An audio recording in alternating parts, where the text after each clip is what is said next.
Hello, मैं हूँ हरप्रीत। आज एक मैसेज पेरेंट्स के लिए जो बहुत परेशान हैं, जिनके बच्चों को ऑटिज़्म है और जो एक ऐसी मानसिक स्थिति से गुज़र रहे हैं कि कल क्या होगा या बच्चे का ऑटिज़्म ठीक होगा या नहीं। क्योंकि ऑटिज़्म को एक लाइफ़ लॉन्ग कंडीशन माना जाता है कि बच्चे कई परेशानियाँ हो सकती हैं उन्हें इंडिपेंडेंट बनने में, उन्हें लिखने-पढ़ने में, उन्हें चीज़ों को सीखने में, उन्हें बोलने में, बातों को समझने में भी काफ़ी परेशानी होती है।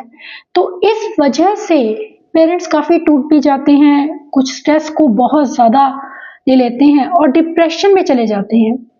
आज का मेरा ये वीडियो मैसेज है उन पेरेंट्स के लिए जो थक चुके हैं, हार चुके हैं और जिन्हें लगता है कि उनका बच्चा पता नहीं उसका क्या होगा या वो ठीक होगा कि नहीं होगा। ये एक टेंशन मन में रहती है कि वो बाकी बच्चों की तरह कब होगा। हम इस चीज़ की अक्सर वेट करते हैं कि बच्चा हमारा नॉर्मल बच्चों के साथ में मिक्स हो जाए, कि एक बच्चा है, बाकी बच्चे जिस तरह से कर रहे हैं हम एक्सपेक्ट करते हैं कि हमारा बच्चा भी वैसा ही करे, वो अलग ना दिखे। हमारी ये कंसर्न रहती है। इस वजह से हम पब्लिक में भी आना-जाना कम कर देते हैं कि बच्चे को इश्यू है तो हम कहीं लेकर उसको नहीं जाते हैं। लेकिन मैं यहाँ पर ये चीज़ कहना चाहूँगी कि ऑटिज़्म एक डिफरेंट चीज़ है। उसे आप ये ना समझिए कि बच्चे को समझ नहीं है या बच्चा कुछ जानता नहीं है, वो कुछ समझता नहीं है। ये बिल्कुल मत सोचिए। ये सबसे पहले बड़ी गलती हम करते हैं कि हम समझते हैं कि बच्चे को कुछ पता ही नहीं है। सिर्फ उसका ब्रेन डिफरेंटली सोच रहा है, वो डिफरेंट है, दैट डज़न्ट मीन कि वो कम है किसी से। क्योंकि कुछ एक चीज़ों में शायद वो आपसे भी आगे है। जब गुरजोत बहुत छोटा था तो मेरी मम्मा नोटिस करते थे कि गुरजोत पॉइंट नहीं करता है। मेरा नेफ्यू उससे छोटी उम्र में था लेकिन वो पॉइंट करके बताता था कि मुझे स्विंग पर जाना है, लेकिन गुरजोत ये चीज़ें नहीं करता था। उस वक़्त पर मुझे ऑटिज़्म का पता नहीं था क्योंकि ऑटिज़्म एक इनविज़िबल कंडीशन है। इस वजह से मुझे लगता था कि उसके हाथ-पाँव ठीक हैं, वो देख सकता है, तो उसे कोई और इश्यू तो हो ही नहीं सकता। क्योंकि मेरे हिसाब से डिसेबिलिटी सिर्फ़ ऐसा लगता था कि विज़िबल होती है, फिज़िकल। मुझे कुछ ऐसा बिल्कुल भी अंदाज़ा नहीं था कि ऑटिज़्म नाम की कोई चीज़ होती है। उस वक़्त पर मैं इन चीज़ों को ध्यान नहीं देती थी। मेरी मदर कहते थे, मुझे लगता था कि हर एक बच्चा अपनी स्पीड से बढ़ता है, शायद इस वजह से गुरजोत ऐसा करता है या वो पॉइंट नहीं कर पाता है। लेकिन ये चीज़ें धीरे-धीरे रियलाइज़ हुई जब उसने बोलना स्टार्ट नहीं किया अपनी एज के हिसाब से, बच्चे बोलने लगते हैं। तभी मुझे ऐसा लगता था कि वो सिर्फ़ बोलता ही नहीं है, बाकी तो सब ठीक है। वो चल लेता है हमारी तरह, वो दौड़ता है हमारी तरह, वो सब कुछ करता है, खाना खाना सब चीज़ें, खेलना, ये चीज़ें करता है। लेकिन धीरे-धीरे सिम्पटम्स ऐसे होने लगे कि वो बिल्कुल अलग-अलग होने लगा, बिल्कुल सेपरेट बैठने लगा। मैं इस बात से परेशान तो होती थी लेकिन कभी मैंने इसको इतना सीरियसली नहीं लिया। मुझे लगा कि अगर इश्यू है तो वो छोटा थोड़ा बहुत ही इश्यू होगा, क्योंकि उस टाइम ऑटिज़्म के बारे में इतनी अवेयरनेस नहीं थी। मुझे लगता था कि कुछ ख़ास इश्यू नहीं है क्योंकि वो देखने में ठीक है। लेकिन जैसे-जैसे गुरजोत बड़ा हुआ तो उसके इश्यूज़ और क्लियर होने लगे कि जब मैं गुरुद्वारा में देखती थी, मैंने पहले भी आपसे शेयर किया होगा कि मैंने देखा कि उसकी एज ग्रुप का एक बच्चा शूज़ उठाकर अपने पेरेंट्स के वो रख रहा था, वहाँ जोड़ा घर में दे रहा था, लेकिन गुरजोत के शूज़ मुझे खुद उतारने पड़ रहे थे। और ये एक चीज़ मुझे थोड़ी अजीब लगी कि मैं गुरजोत क्यों नहीं वैसा कर रहा? ये एक चीज़ जब आप दिमाग में रख लेते हैं कि आप दूसरे बच्चों के साथ अपने बच्चे को देखना शुरू करते हैं, तब आप बहुत ज़्यादा डिप्रेस हो जाते हैं। इस चीज़ ने मुझे इतना परेशान कर दिया कि मैं 2 दिन सोई नहीं इस चीज़ को लेकर कि गुरजोत ने ऐसा क्यों नहीं किया। लेकिन धीरे-धीरे मुझे समझ आ गया कि ही इज़ डिफरेंट, वो अलग है, वो बाकी बच्चों की तरह नहीं है। क्योंकि बाकी बच्चे मदर के साथ में प्यार करते हैं, पास आते हैं, लेकिन गुरजोत को इस चीज़ से कोई फ़र्क नहीं पड़ता है। उसे अगर भूख लगती है तो वो प्लेट मेरे हाथ में दे देता है कि मुझे खाना दो। ये चीज़ें मुझे लगता था कि अलग उसे बाकी बच्चों से अलग करती थी। उसका पॉइंटिंग ना करना, उसका ना बोलना, उसका मेरी तरफ देखना नहीं और लगातार इधर-उधर दौड़ते रहना। अगर मैं उसे बिठाने की कोशिश करती थी तब भी वो मुझे देखता ही नहीं था। तो ये चीज़ें ऑटिज़्म की तरफ इंडिकेट करती हैं। कई बार हम ये चीज़ें जानते हुए भी आजकल तो प्रॉब्लम्स अवेयरनेस इतनी ज़्यादा है कि हम प्रॉब्लम्स को बहुत जल्दी डिटेक्ट कर लेते हैं, स्पेशली ऑटिज़्म के बारे में। बहुत अच्छी बात है कि आजकल लोगों को इस चीज़ की नॉलेज हो गई है, लेकिन उस टाइम पर इतनी नॉलेज नहीं थी कि मुझे करना क्या है, कहाँ से शुरू करना है, कैसे करना है। ये चीज़ें बिल्कुल भी मुझे पता नहीं थी।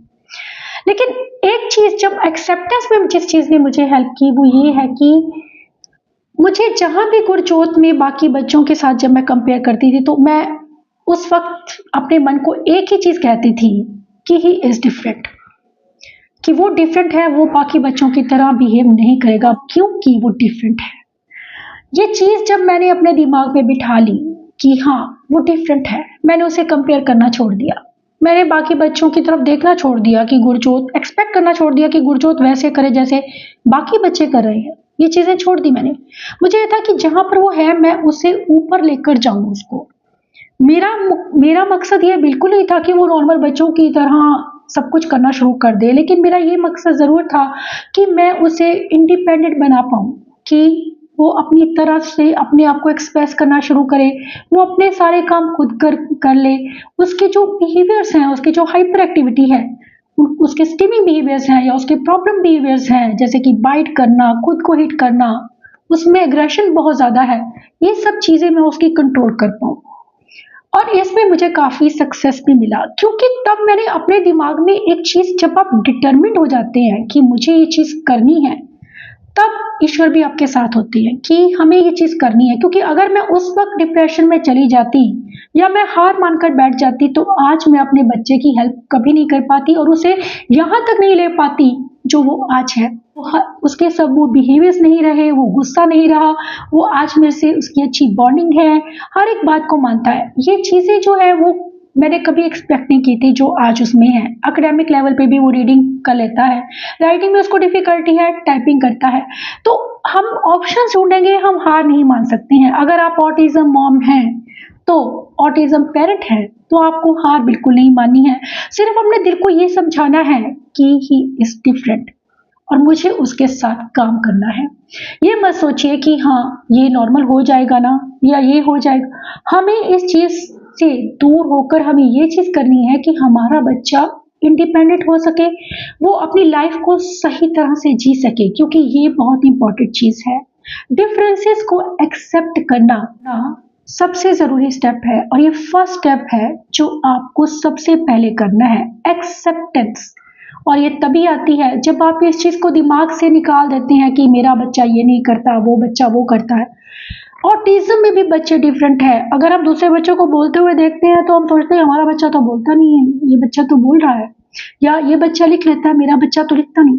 हो सकता है आप सिर्फ उसके पॉजिटिव ट्रेट्स ही देख रहे हैं, पॉजिटिव चीज़ें ही देख रहे हैं। जो घर में जो लोग उनके साथ डील करते हैं, कभी उनसे बात कीजिए, बहुत सी चीज़ें होंगी जिनसे वो भी स्ट्रगल कर रहा होगा। हमें ये चीज़, चाहे आपका बच्चा नॉर्मल है, आपके बच्चे को ऑटिज़्म है, बाकी बच्चों के साथ में आप कंपेयर कर रहे हैं, चाहे बच्चे को, दूसरे बच्चे को भी एएसडी है, लेकिन हर एक बच्चा अलग लेवल में है, उसकी अपनी वीकनेस है, अपनी स्ट्रेंथ है, तो बच्चों को कंपेयर करना गलत है। सिर्फ एक चीज़ आप मन में रखिए, नॉर्मल बच्चों के साथ अगर आप कंपेयर कर रहे हैं तो वो तो बिल्कुल गलत है। एक चीज़ ध्यान में रखिए कि ही इज़ डिफरेंट, मेरा बच्चा डिफरेंट है और वो डिफरेंटली सीखेगा, अलग तरह से सीखेगा, वो नॉर्मल तरीके से नहीं सीखेगा।